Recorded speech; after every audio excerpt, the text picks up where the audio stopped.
Hello दोस्तों, आप सभी का स्वागत है आज की क्लास में। अभी तक अपन पढ़ चुके थे आंदोलन की, राजस्थान के आंदोलन, जिसके अंतर्गत अपनों ने जनजातीय आंदोलन पढ़े थे। जनजातीय आंदोलनों के अंतर्गत अपनों ने मीणा विद्रोह और बिल विद्रोह पढ़ा था। अब अपन आगे जो पढ़ने वाले हैं दूसरे तरफ का टॉपिक अपना किसान आंदोलन। तो आज जो अपन पढ़ने वाले हैं वो अपना टॉपिक है किसान आंदोलन। तो आ जाइए अपन पढ़ते हैं किसान आंदोलन।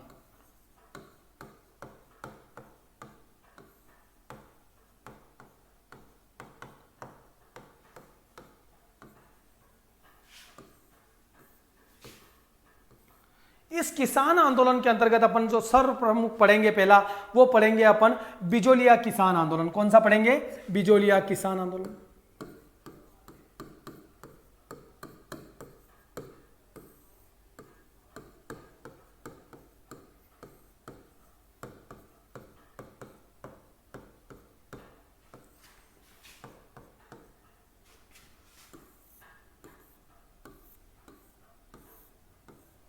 बिजोलिया किसान आंदोलन।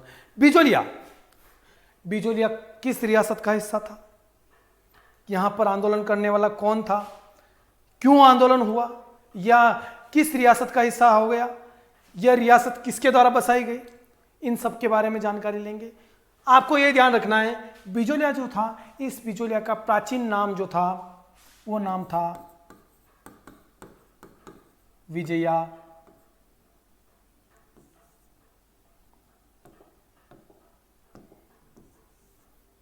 विजयावल्ली।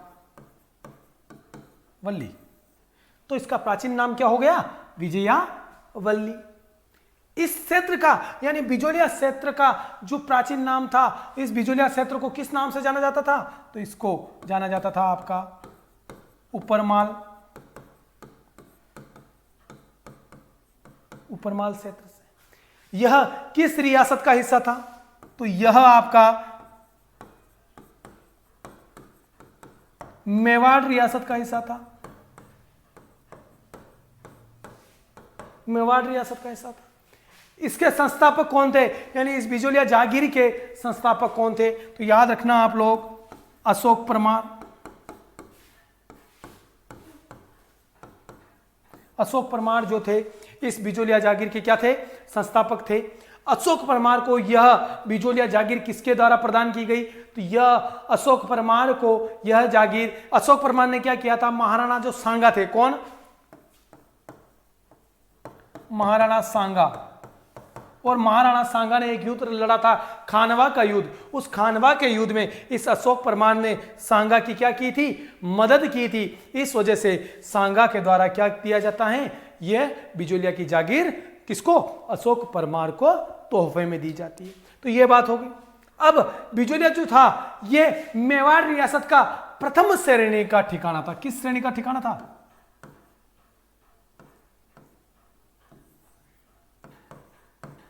प्रथम श्रेणी का ठिकाना। प्रथम श्रेणी का ठिकाना था। तो बिजोलिया जो था आपका यह प्रथम श्रेणी का ठिकाना हो गया। अब आगे चलते हैं। इस बिजोलिया का तत्कालीन, बिजोलिया जागीर का तत्कालीन वहां का संस्थापक, बिजोलिया का तत्कालीन क्या था? वहां का जागीरदार कौन था? तो तत्कालीन जागीरदार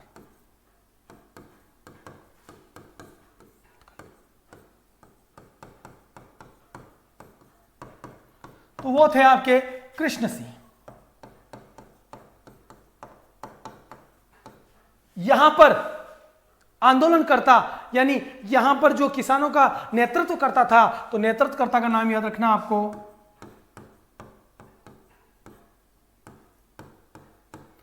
वो थे आपके साधु सीताराम दास। तो साधु सीताराम दास जो थे वो यहां के नेतृत्व करता थे। यह बात हो गई। अब यहां पर आंदोलन क्यों हुआ? तो आपके जो कृष्ण सिंह जी थे, इन कृष्ण सिंह जी ने किसानों के ऊपर क्या कर रखा था? किसानों के ऊपर 84 प्रकार के, कितने प्रकार के? 84 प्रकार के क्या लगा रखे थे? कर लगा रखे थे। क्या लगा रखे थे? कर लगा रखे थे। 84 प्रकार के किसानों पर कर लगा रखे थे। और इसकी वजह से क्या हो गई थी, जनता बहुत घबरा चुकी थी। इसी वजह से यहां पर किसान आंदोलन होता है। अब जो यहां पर जो किसान आंदोलन होता है वह किसान आंदोलन 3 चरणों में चलता है। कितने चरणों में? 3 चरण। प्रथम चरण, प्रथम, द्वितीय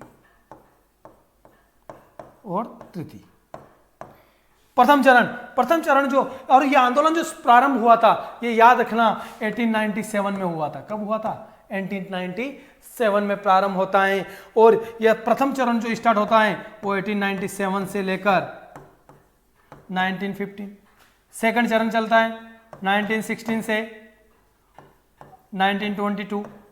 और तीसरा चरण चलता है आपका 1923 से 1941। यानी इन 3 चरणों में यह आंदोलन चला है। तो याद क्या रखना है, बिजोलिया किसान आंदोलन। बिजोलिया को प्राचीन समय में किस नाम से जाना जाता था? विजयावली। बिजोलिया का जो क्षेत्र था वो किस नाम से जाना जाता था? ऊपरमाल क्षेत्र से। यह किस रियासत का हिस्सा था? मेवाड़ रियासत का। इसका संस्थापक कौन माना जाता है? अशोक परमार। अशोक परमार को यह बिजोलिया की जागीर किसके द्वारा प्रदान की गई? महाराणा सांगा के द्वारा। क्यों? खानवा के युद्ध में सहयोग देने की वजह से। यहां पर जो यह आंदोलन प्रारंभ होता है वो कब होता है? 1897। जो बिजोलिया थी ये मेवाड़ की कौन सी श्रेणी का ठिकाना था? तो प्रथम श्रेणी का ठिकाना था। यहाँ के तत्कालीन जागीरदार कौन थे? कृष्ण सिंह जी। कृष्ण सिंह जी के द्वारा कितने प्रकार के कर लगा रखे थे? 84 प्रकार के, 84 टाइप्स के कर लगा रखे थे। और यहाँ के नेतृत्व करता, यानी आंदोलन का, किसान आंदोलन का नेतृत्व करता व्यक्ति कौन था? साधु सीता रामदास। तो ये हो गए आपके, इसके बारे में एक छोटी सी जानकारी हो गई। अब अपन पढ़ेंगे एक एक चरण पर, सारे चरणों के बारे में पढ़ेंगे और सारे चरणों के रूप में ही यह आंदोलन अपन समझेंगे। तो हेडिंग डाल दीजिए, प्रथम चरण।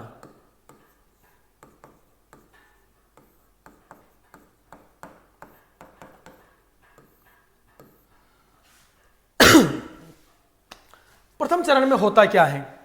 1897 ईस्वी में एक गांव होता है गिरधारीपुरा। कौन सा गांव? 1897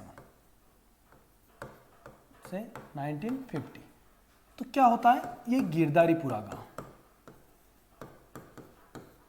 गिरधारीपुरा गांव में क्या होता है? मृत्यु भोज।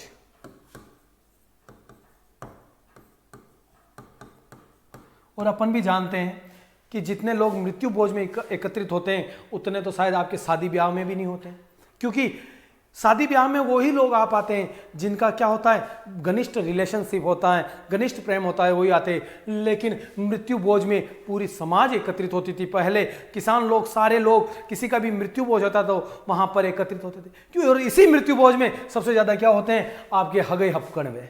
सबसे ज्यादा हगई हपकण जो है आपके इसी मृत्यु भोजों के अंदर होता था। तो मृत्यु भोज हुआ था। तो गिरधारीपुरा गांव में मृत्यु भोज हो रहा था। और यहां पर अगर आपसे पूछ लिया जाए कि गिरधारीपुरा में जो मृत्यु भोज हो रहा था वो किसका नाम था, तो यहां पर एक व्यक्ति था, गंगाराम। इस गंगाराम का क्या हो रहा था? यहां पर मृत्यु भोज हो रहा था। तो सारे जो किसान थे वो एकत्रित हुए। अब यहां पर किस जाति के किसान एकत्रित हुए? तो यहां पर आपके दाकड़ जाति के किसान। किस? दाकड़ जाति के।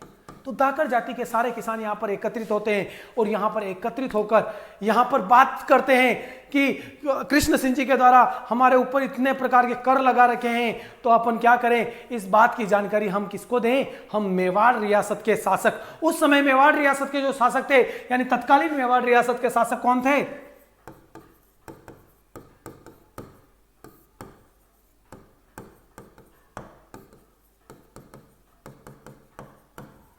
तत्कालीन मेवाड़ रियासत के शासक थे आपके फतेह सिंह। फतेह सिंह जी, तत्कालीन मेवाड़ रियासत के शासक फतेह सिंह जी को हम हमारी जो परेशानियां हैं, जिस प्रकार के कर हैं, उन करों के बारे में हम जानकारी उनको इस समस्या से अवगत कराएं। इसके लिए इन किसानों के द्वारा एक कमेटी बनाई जाती है और उस कमेटी के द्वारा, यानी उस समिति के द्वारा 2 व्यक्तियों को मेवाड़ भेजा जाता है। नाम याद रखना, उन व्यक्ति को इनको भेजा जाएगा जो मुख्य होंगे, उन लोगों को भेजा जाएगा। लेकिन इन दोनों व्यक्तियों को जो निकाला गया, न तो इनका कोई परिवार था, न कोई था, सिर्फ गांव में घर थे और खेतीबाड़ी का कार्य करते थे। तो यहां पर 2 व्यक्ति आते हैं और उन दोनों व्यक्ति को कहां पर भेजा जाता है? मेवाड़ में भेजा जाता है। उनके नाम है आपके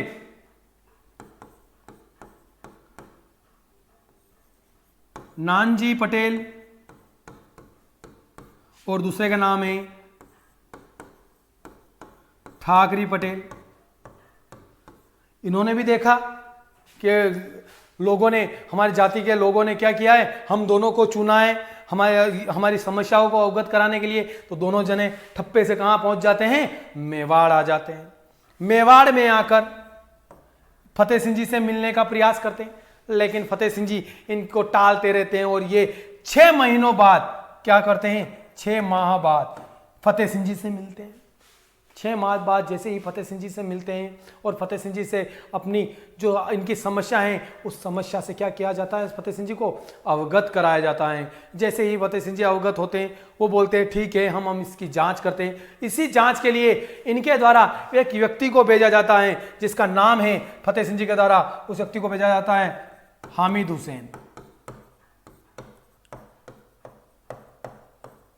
हामिद हुसैन को भेजा जाता है और इससे कहते हैं कि तुम जाओ और बिजोलिया में जाकर देखो कि वहां पर क्या हो रहा है। ये जो किसान आए हैं, इन किसानों की जो समस्याएं हैं वो क्या समस्याएं हैं और ये समस्याएं सारी सही हैं क्या।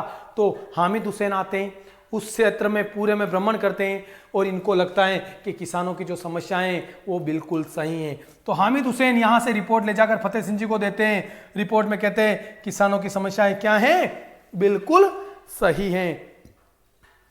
लेकिन फतेह सिंह जी कहते हैं अपने को क्या है, अपने तो होता क्या था, जितना कर किसानों से जागीरदार लेगा उसमें भाग रहता था, वो भाग उनको रियासत में जमा करवाना पड़ता था। तो फतेह सिंह जी ने सोचा अपने तो कर आ रहा है, अपने को क्या लेना देना, अपने को कर आ रहा है तो अपने को जितना हो सके टालते जाओ। तो होता क्या है, हामिद हुसैन की जो रिपोर्ट आती है उस रिपोर्ट का ये क्या नहीं करते, कुछ भी प्रतिक्रिया नहीं देते। तो ये बात हो गई, प्रतिक्रिया नहीं दी गई। अब आगे चलते हैं तो इधर से क्या होते हैं, नानजी पटेल और ठाकरे पटेल दोनों क्या हो जाते हैं, निराश हो जाते हैं कि हमारी कोई समस्या नहीं सुनी गई। तो ये दोनों तो हो गए निराश। लेकिन जैसे ही पता चलता है कि मेरी शिकायत करने के लिए, यानी कृष्ण सिंह जी को पता चलता है कि मेरी शिकायत करने के लिए दोनों मूंछों को ताव देकर कहां गए हैं, मेवाड़ गए हैं। और मेवाड़ में मेरी क्या की, इन्होंने चुगली की। तो यहां तो होते हैं नानजी पटेल और ठाकरे पटेल निराश, उधर कृष्ण सिंह हो जाता है इनसे नाराज।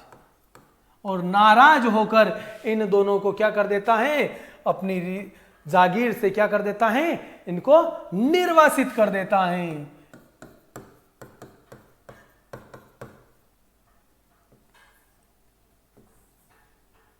निर्वासित कर देता है। इसीलिए तो कहा जाता है धोबी का कुत्ता घर का न गाट का, यानी ना तो इनके पास घर रहा ना कुछ बचा। तो ये दोनों हो गए अपनी जागीर से निर्वासित। तो दोनों चले यहां से चले जाते हैं। इधर जनता से कृष्ण सिंह जी आपके नाराज होते हैं और यहां पर एक नया कर लगा देते हैं और उस कर का नाम है आपका चवरी कर। कौन सा कर, चंवरी कर। इस चंवरी कर के तहत, और चंवरी कर जो लगाया जाता है याद रखना 1903 ईस्वी में, इस कर के तहत हर किसान को अपनी पुत्री की शादी पर कितने रुपया जमा करवाना पड़ेगा जागीर में, 5 रुपया जमा। कब,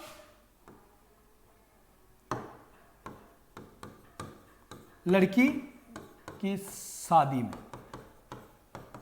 शादी पर, लड़की की शादी पर 5 रुपए आपको जागीर में जमा करवाने पड़ते थे। पहले, आज के टाइम में तो अपने 5 रुपए मानते हैं, 5 रुपए नीचे गिर भी जाए तो उसको उठाएगा कौन, इतनी मेहनत कौन करेगा। लेकिन उस समय 5 रुपए की बहुत वैल्यू थी। इस वजह से किसानों के पास में 5 रुपया नहीं होता था।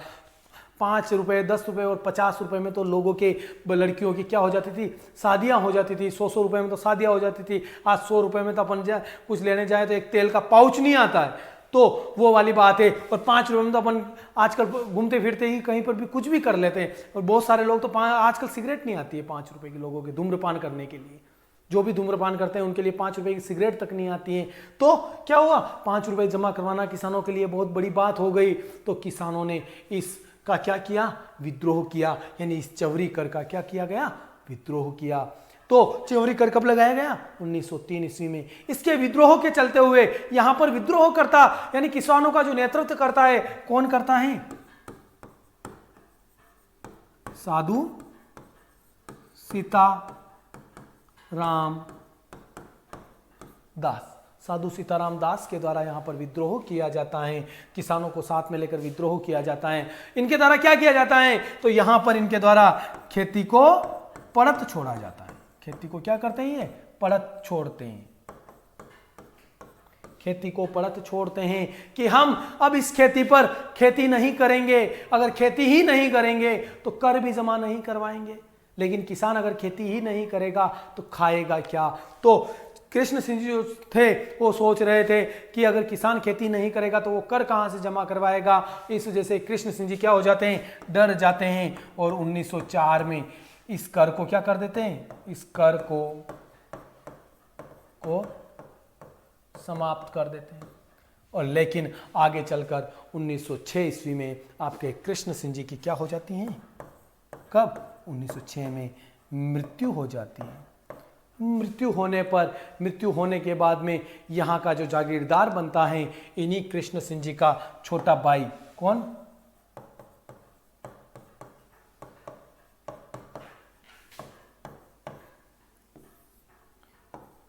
पृथ्वी सिंह, क्या बन जाता है, यहाँ का जागीरदार बनता है। तो पृथ्वी सिंह जी जागीरदार बन गए। आगे चलते हैं और देखते हैं, पृथ्वी सिंह जी जैसे ही जागीरदार बनते हैं और जागीरदार बनने के बाद में यह बिजोलिया की जनता पर एक नया कर लगाते हैं। और जागीरदार बनने के बाद में कौन सा कर लगाते हैं, नया कर। और यह कर कौन सा होता है, तलवार बंदाई कर।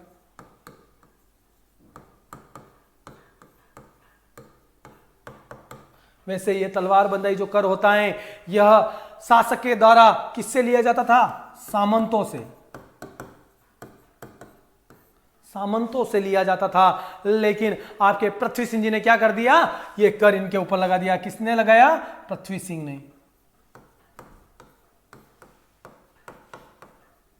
कब लगाया, तो 1906 ईस्वी के अंतर्गत यह कर लगाया गया।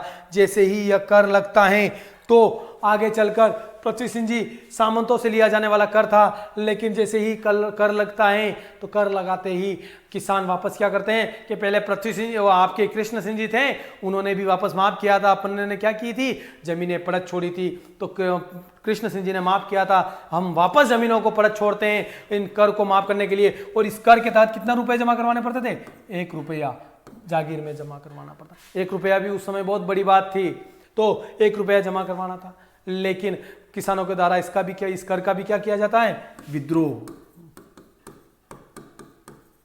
जमीनों को क्या छोड़ा जाता है, पड़त, जमीन पड़त छोड़ी जाती है।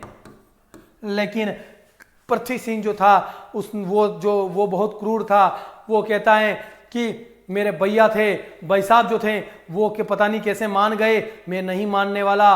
उन्होंने कहा जमीन पड़त छोड़ रहे हो, तो इसने इन जमीनों की क्या लगा दी, बोली लगा दी। जमीन पड़त थी जो उनकी क्या लगा दी, इसने बोली लगा दी।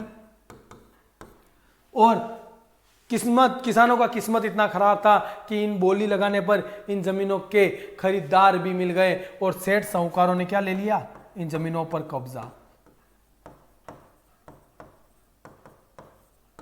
सेठ साहूकारों ने कब्जा कर लिया।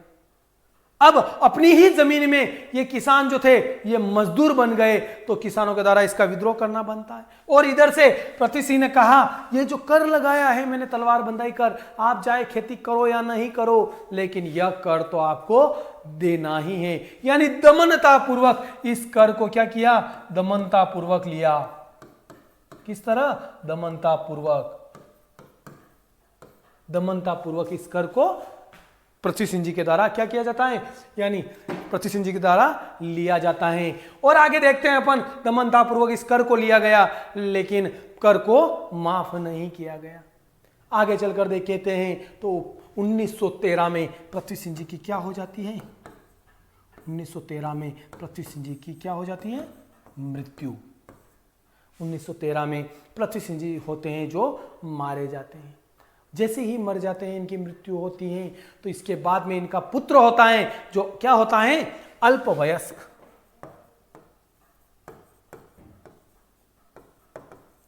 और उसका नाम होता है केसरी सिंह।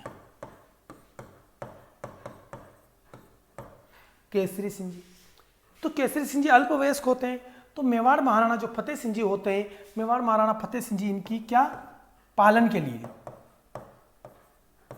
लिए इन्हें कहाँ बुला लेते हैं, रियासत में, यानी मेवाड़ बुला लेते हैं। कहाँ, मेवाड़।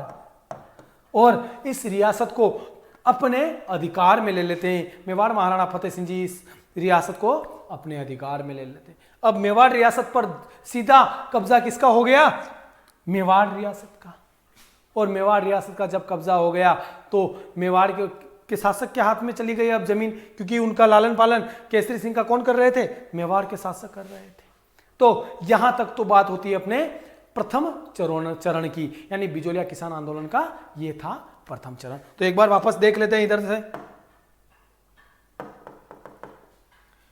किसान आंदोलन में देखिए, बिजोलिया किसान आंदोलन कब से कब तक, 1897 से 1897 में प्रारंभ होता है। बिजोलिया किसान आंदोलन जो था, बिजोलिया का प्राचीन नाम क्या था, विजयावली। इसे और किस नाम से जाना जाता था, उपरमाल के क्षेत्र से, यानी उस क्षेत्र का नाम उपरमाल था। यह किस रियासत का हिस्सा था, मेवाड़ रियासत का। मेवाड़ के शासक कौन थे, फतेह सिंह जी। यह जागीर किसके द्वारा किसको दी गई, तो अशोक परमार को दी गई। किसके द्वारा, महाराणा सांगा के द्वारा दी गई। यहाँ पर जो बिजोलिया था ये किस श्रेणी का था, तो प्रथम श्रेणी का ठिकाना था मेवाड़ रियासत का। यहाँ के तत्कालीन जागीरदार कृष्ण सिंह जी थे। इन्होंने क्या लगा रखे थे, 84 प्रकार के, यानी 84 प्रकार के कर लगा रखे थे। यहाँ पर आंदोलनकर्ता जो थे, यानी इन किसानों का आंदोलन नेतृत्व करता जो था वो कौन था, साधु सीताराम दास थे। यह जो आंदोलन था, यह आंदोलन कितने चरणों में चला, तो 3 चरणों में। प्रथम चरण 1897 से 1915, द्वितीय चरण 1916 से 1922, तृतीय चरण 1923 से 1941। अब आगे देखते हैं प्रथम चरण। प्रथम चरण के तहत आपने देखा था 1897 से 1915 क्या होता है। प्रथम चरण के तहत ये सारे किसान गिरधारीपुरा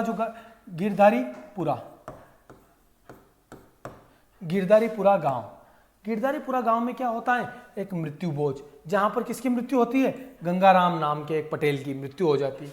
यहाँ पर जो जाति थी जिनके द्वारा आंदोलन किया जाता है वो थी धाकड़ जाति।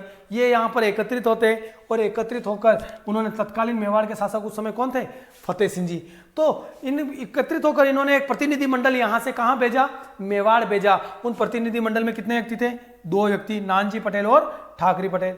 ये कहाँ पर आते हैं, मेवाड़ में आते हैं। क्यों आते हैं, किसानों की समस्याओं को अवगत कराने के लिए कि हमारे जो कृष्ण सिंह जी हैं उनके द्वारा क्या किया जा रहा है, हमारे ऊपर इतने प्रकार के कर लगाए गए हैं। तो इनको अवगत कराने के लिए आते हैं फतेह सिंह जी को। जब फतेह सिंह जी को हमें अवगत कराने के लिए आते हैं तो फतेह सिंह जी यहाँ पर 6 माह के बाद फतेह सिंह जी इनसे मिलते हैं और मिलने के बाद में समस्या को जानते हैं और यहाँ से एक व्यक्ति को बिजोलिया भेजते हैं, हामिद हुसैन। किसको भेजते हैं, हामिद हुसैन बिजोलिया आते हैं।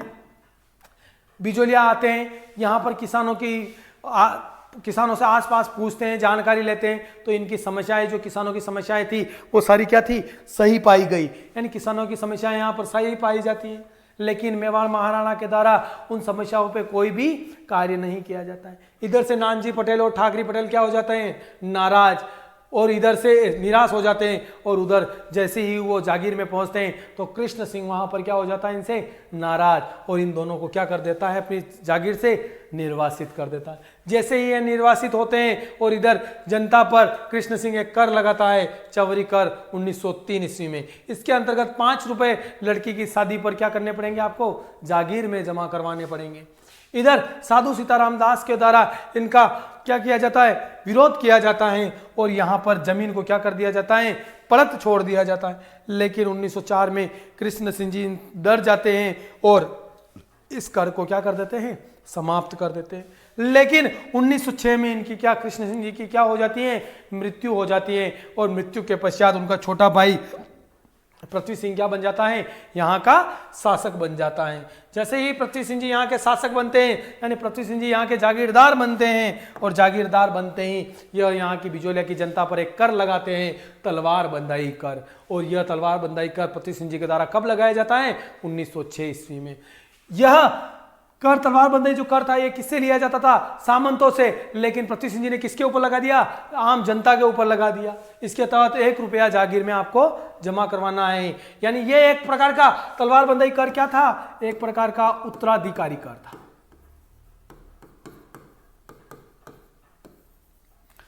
एक प्रकार का क्या था, उत्तराधिकारी कर था। तो तलवार बंदी कर लगाया जाता है, और लेकिन किसानों के द्वारा इसका भी क्या किया जाता है, विद्रोह किया जाता है, और जमीन को क्या किया जाता है, परत छोड़ा जाता है।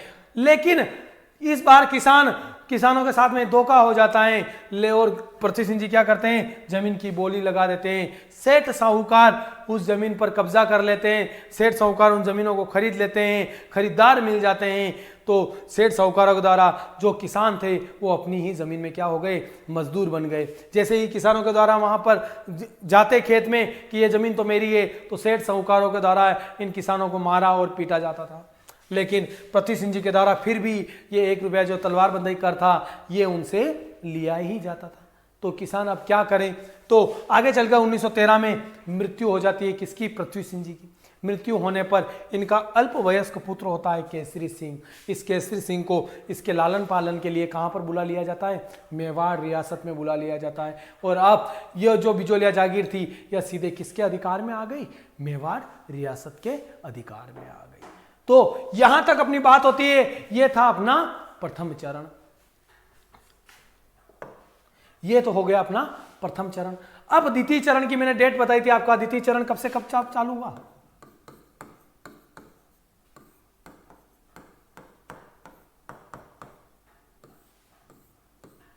द्वितीय चरण। आपका जो द्वितीय चरण होता है वो द्वितीय चरण कब से, 1916 से 22 ईस्वी। होता क्या है यहां पर 1916 से 1922, इस चरण में आपके एक व्यक्ति आ जाते हैं भूप सिंह जी, जो इस आंदोलन का नेतृत्व करते हैं। कौन, भूप सिंह जी।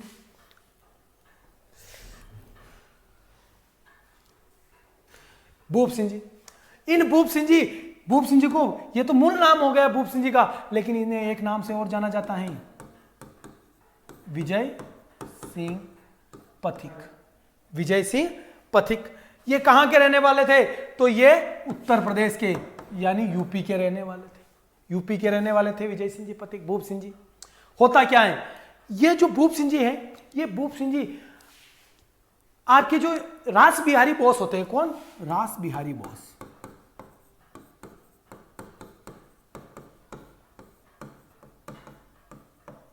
और रास बिहारी बोस के द्वारा एक विद्रोह किया जाता है, सशस्त्र।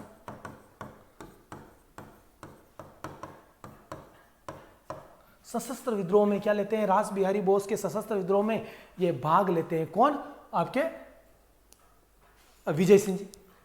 इनको क्या किया जाता है, जब विद्रोह में भाग लेते हैं तो इनको सरकार के द्वारा गिरफ्तार कर लिया जाता है। एक तो विजय सिंह जी को, और एक और यहां पर व्यक्ति होता है गोपाल सिंह खरवा।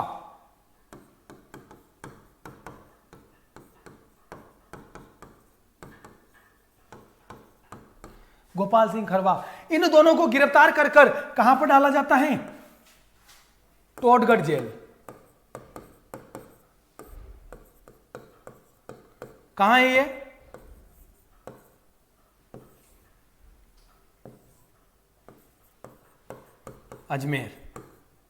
अजमेर है।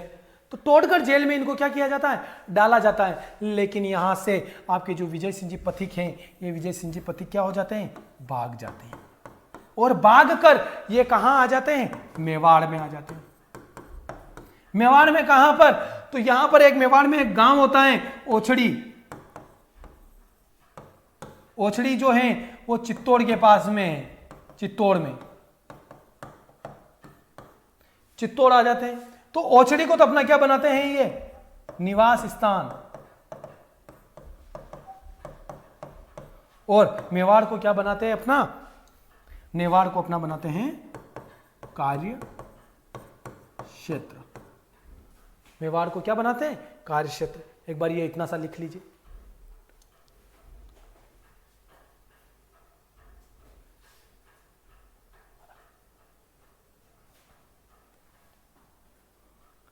लिख लिया, कार्य क्षेत्र बनाते हैं। अब आगे होता क्या है, अब आगे देखते हैं अपन, यहां पर होता क्या है। कार्य क्षेत्र ओछड़ी में रह रहे थे, लेकिन होता क्या है, इस ओछड़ी के अंतर्गत कहां पर, ओछड़ी में, इस ओछड़ी में एक सभा होती है, विद्या प्रचारिणी सभा। इस ओछड़ी में विद्या प्रचारिणी सभा का क्या हो रहा होता है, सम्मेलन आयोजित हो रहा होता है। इस सम्मेलन में इस विद्या प्रचारिणी सभा के जो संस्थापक थे वो कौन थे, हरिभाई किंकर, हरिभाई किंकर। तो विद्या प्रचारिणी सभा हरिभाई किंकर के द्वारा स्थापित, इसका यहां पर सम्मेलन हो रहा होता है कब, 1915 ईस्वी में ओछड़ी के अंतर्गत। यहां पर आपके इस विजय सिंह जी पथिक भी यहां पर क्या होते हैं, इस सम्मेलन में भाग लेते हैं।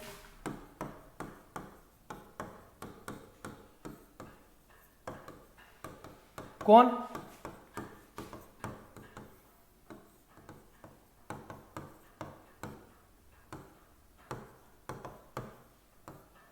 विजय सिंह जी पथिक इस सम्मेलन में भाग लेते हैं। यहां पर भाग लेने के लिए बिजोलिया किसान आंदोलन के नेता कौन, साधु सीताराम दास आते हैं, क्या लेने, भाग लेने के लिए आते हैं। यहां पर विजय सिंह जी पथिक के द्वारा क्या दिया जा रहा होता है, भाषण दिया जाता है। जब साधु सीताराम दास उनके भाषणों को सुनते हैं तो उनके ओजस्वी स्वरूप को देखकर, ओजस्वी व्यक्तित्व को देखकर यहां पर क्या हो जाते हैं, क्या देखकर, ओजस्वी व्यक्तित्व।